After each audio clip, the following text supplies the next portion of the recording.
On this episode of Propel Your Practice, we're answering the question, why isn't my clinic's website ranking?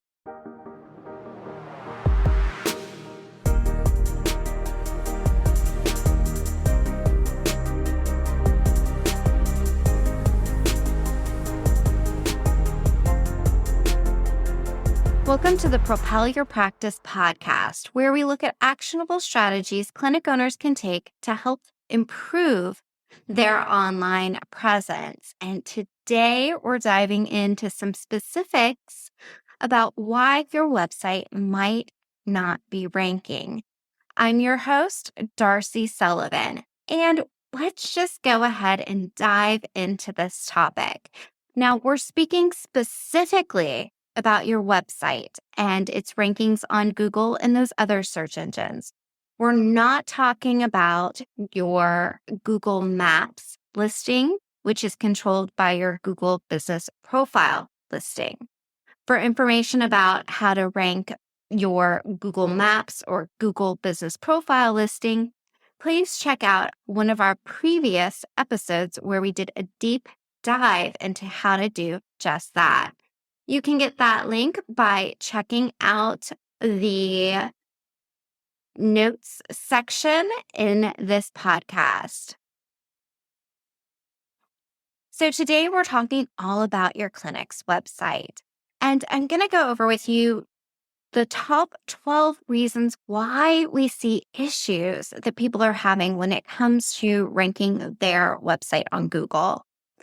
And the first one that we'll dive into is that your website might be new or you just switched platforms.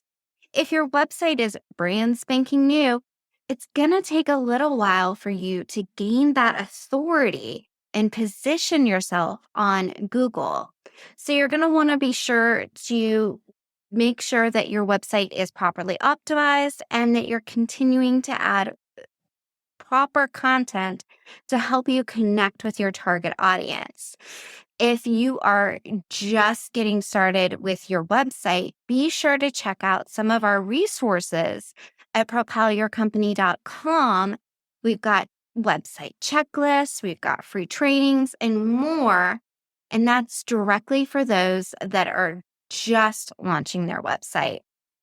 Now, if you had a website before and you've switched platforms or you just went through a major change with your website, there can be some issues. And let's talk about a couple of those that we commonly see. So first off, almost all of the website platforms that are out there today are SEO friendly. We have WordPress, Wix, Squarespace. Some people listening might be using clinic sites or Get Clear sites. All of these offer a great foundation when it comes to SEO, but just because you're using a specific platform doesn't mean your website is actually optimized. And I've had this case come up time and time again where clients come to us because they had a new quote unquote beautiful or better website designed and their website rankings tank. What can happen is a number of things. One, the new site just isn't properly optimized. Again, there's a big difference between using a platform that's optimized and the actual site being optimized. You want to make sure that all of your URLs from your old site match the new URLs, or that they're redirected to match the proper URLs. What can happen is some pages can get removed or the URLs change, and then you're getting a 404 page when people try to go to that old URL, meaning they're getting a "this page doesn't exist" link, and that's going to end up hurting you in the long run. Before you make a switch to a new website, there's a number of things that you want to consider. You want to consider what content is going over there and how it's going to be optimized to make sure that you're matching the needs of what people are searching for. So it's not the same as just copying and pasting all of the content from your old website to the new website. You need to make sure that your links correspond.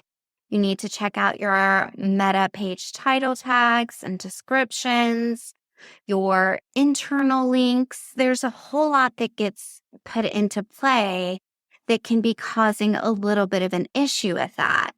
If you are a clinic owner and you feel like you're having that issue, please visit our website, propelyourcompany.com, and click on book a consultation and let's chat, because we can take a look at your new website and give you some insight into how you can improve that.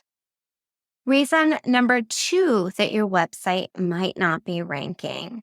Your website might not be ranking if you're using old school techniques or you're trying to rank on Google without considering your ideal target audience, their wants and their needs. You want to make sure that you're not creating search engine first content, that the content that you're putting on your website, it's not designed to quote unquote trick Google or bypass anything to help you get to the position number 1 on Google.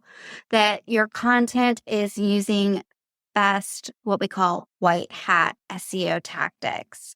Tactics that ensure that you are first writing for your target audience and creating content to help you have a better connection with them. And then you're taking that content and optimizing it.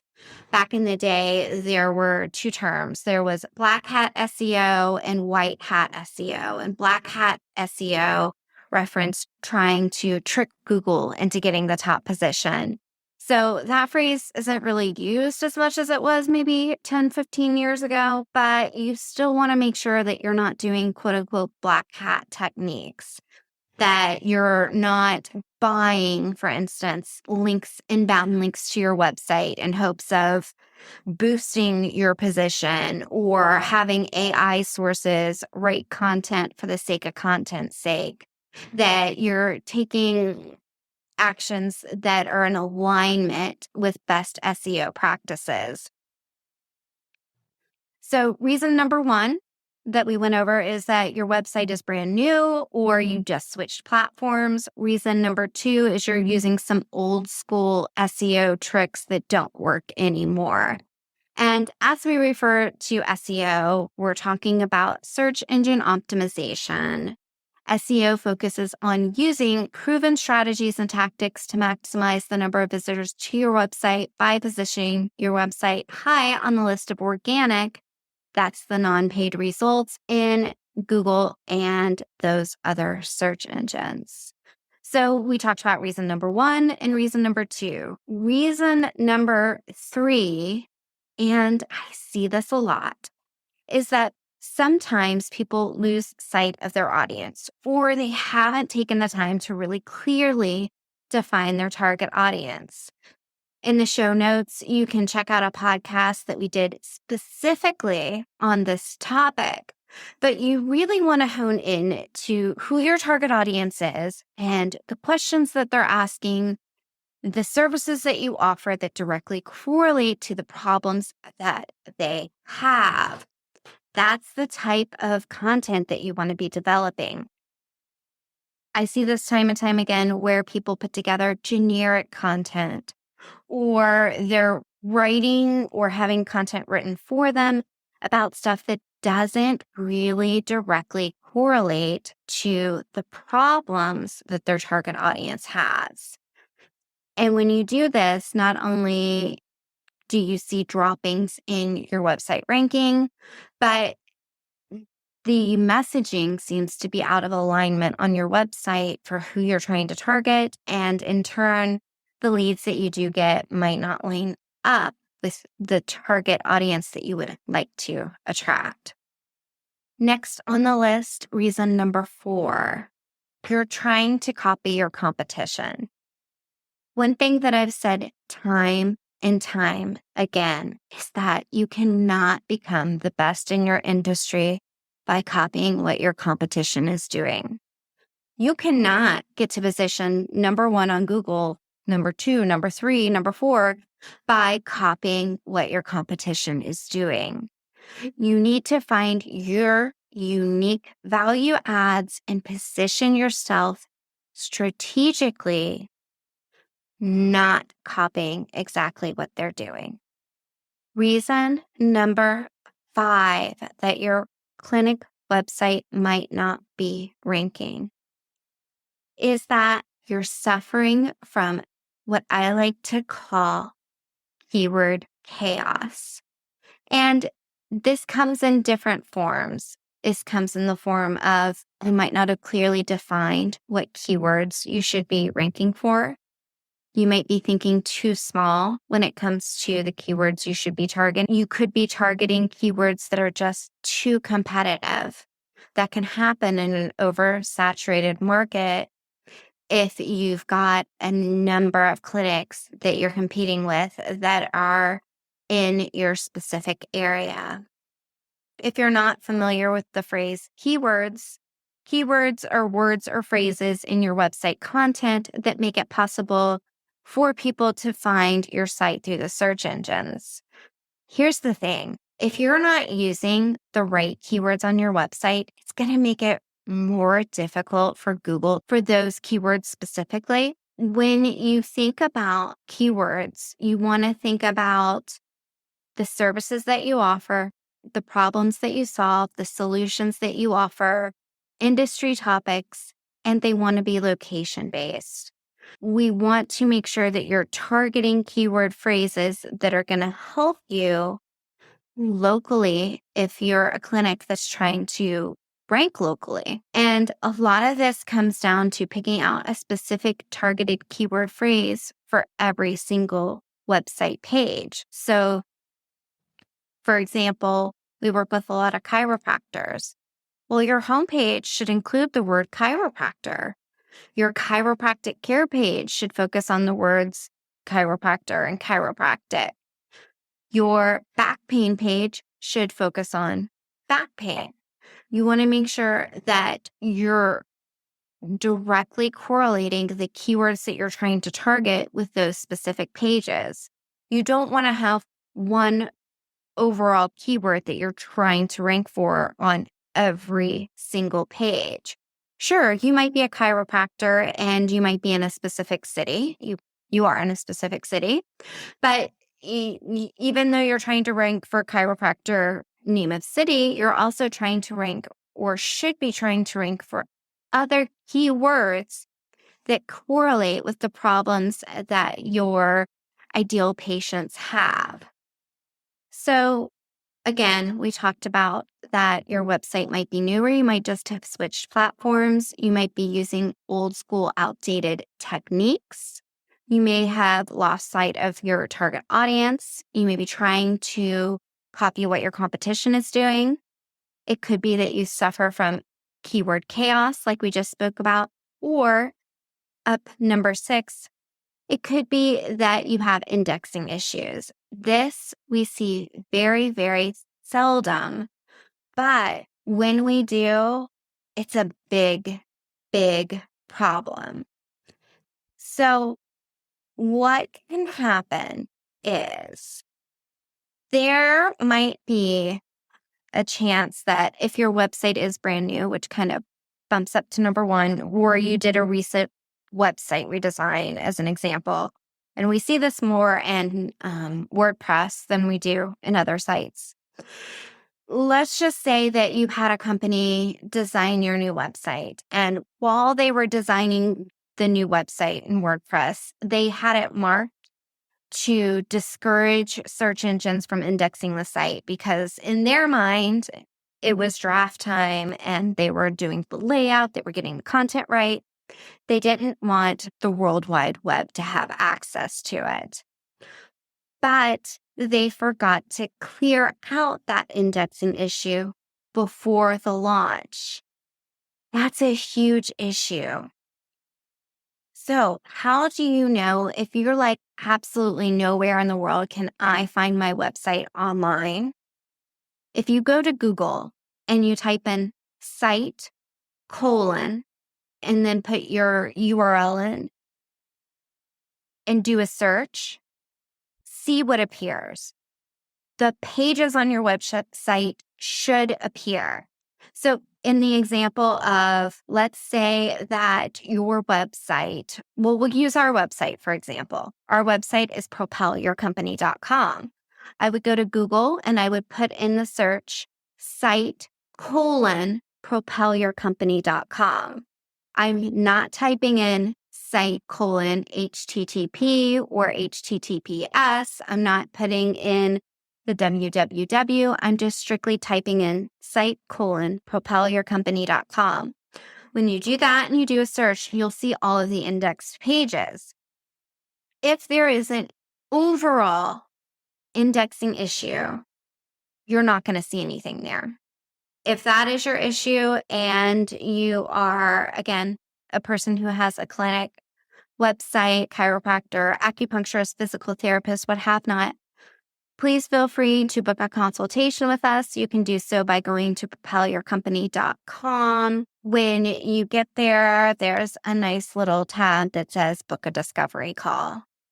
If in listening to this episode at all, you're interested in booking a discovery call with us, please feel free to do that, whether you feel like you have an indexing issue or a content issue, SEO issue of another kind, whatever. Now, the example that I just gave means that if you're having that issue, absolutely none of the pages on your website are being indexed. There are times when there are specific pages on your website that you do not want to have indexed. That's completely different than your overall website not showing up anywhere online. And to give you examples of those, like a thank you page should not be indexed. There are other pages that are really just not, you just want to mark them as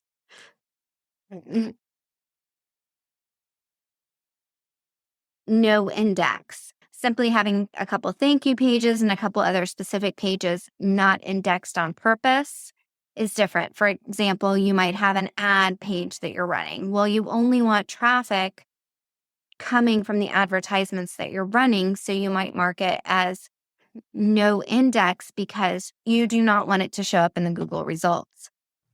Reason number 6 that your website isn't showing up. It's slow. It's too slow. Nobody likes a slow website. If that is your issue, there are actions that you can take to improve your website speed. It could be due to your hosting. It could be due to some of your file sizes. There are numerous actions that you can take, but you do want to make sure that you take action to increase your website speed if your website is loading at the speed of molasses.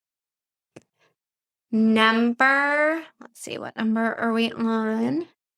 Reason number 8 that your website might not be ranked. If you're not following best SEO practices, your website might not be ranking.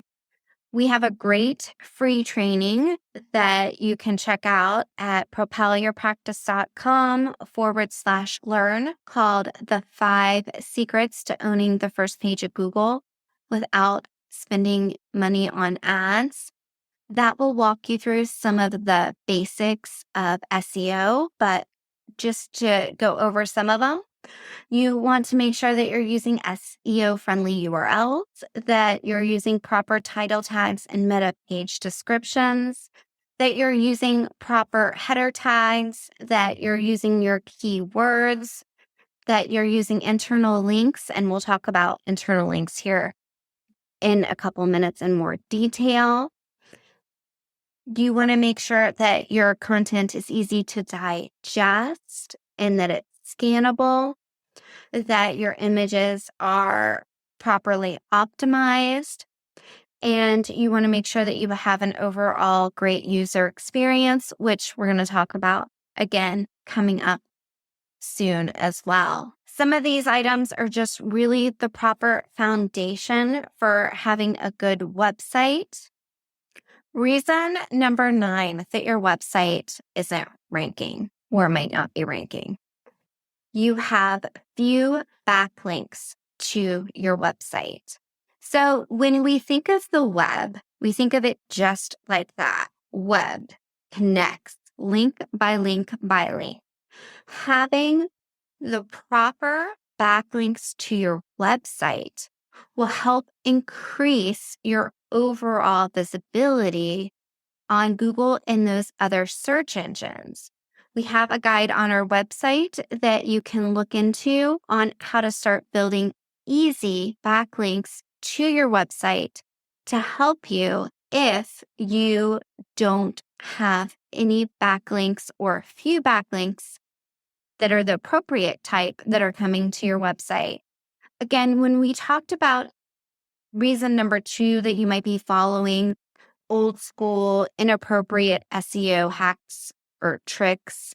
We talked about buying links to your for your website. You absolutely do not want to do that.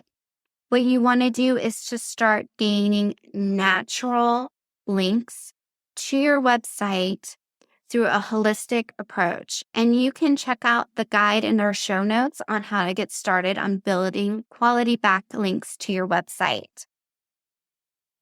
So backlinks are links from other websites to your website. But you don't want to disregard reason number 10, and that's the lack of proper internal links. See, Google uses links to understand how all of the information on the World Wide Web ties together. So having proper internal links on your website will help you do just that. Help you send signals to Google about how your information correlates to other relevant information on your website. So, for example, if you're a chiropractor and you are writing a new back pain page and you're talking about services that you offer that help with back pain, and you mention chiropractic adjustments or acupuncture, you want to link then to that content, those other pages internally. So this helps Google and your reader understand how your information relates to each other. And we've all had this happen, right? You've been on a website and you've seen a link from one page to another page, and you stay on a website longer. We call this dwell time, how long you dwell.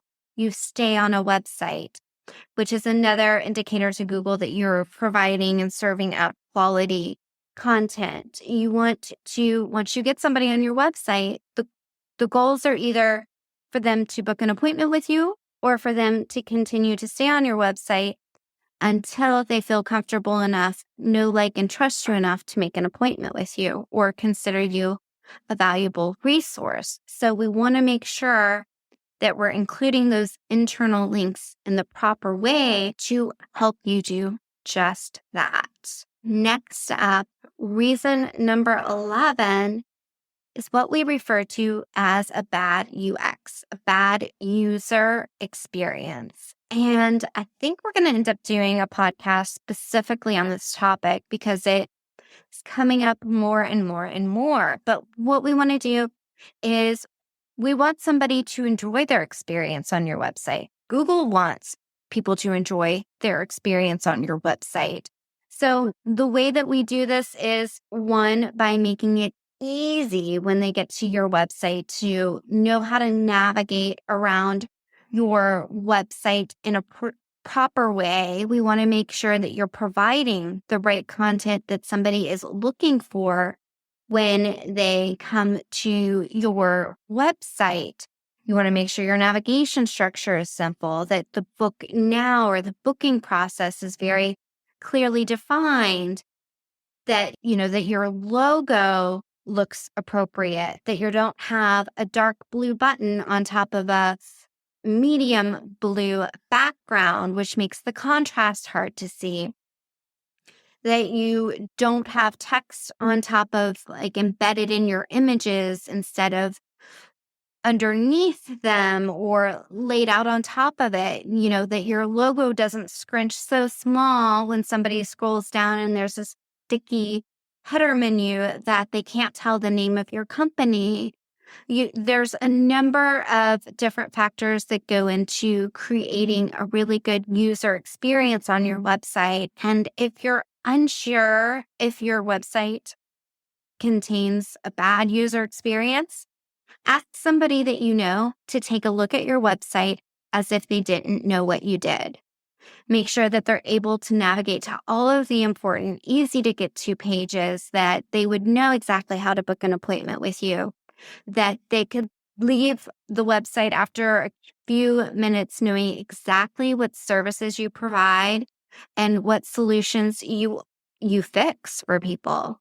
That's the easiest way to get started with that if you think that you might have a bad UX happening on your website, a bad user experience. The final reason that is one of the most common reasons why we see people having problems with their website rankings is the lack of quality original content. Your content being thin or poorly optimized or generic content written by AI, one of those AI systems, or canned content. Those are all reasons that can lead to having bad website rankings. So kind of in no particular order here, I'm just going to jump back through some of the things that we mentioned. We talked about links to your website, links within website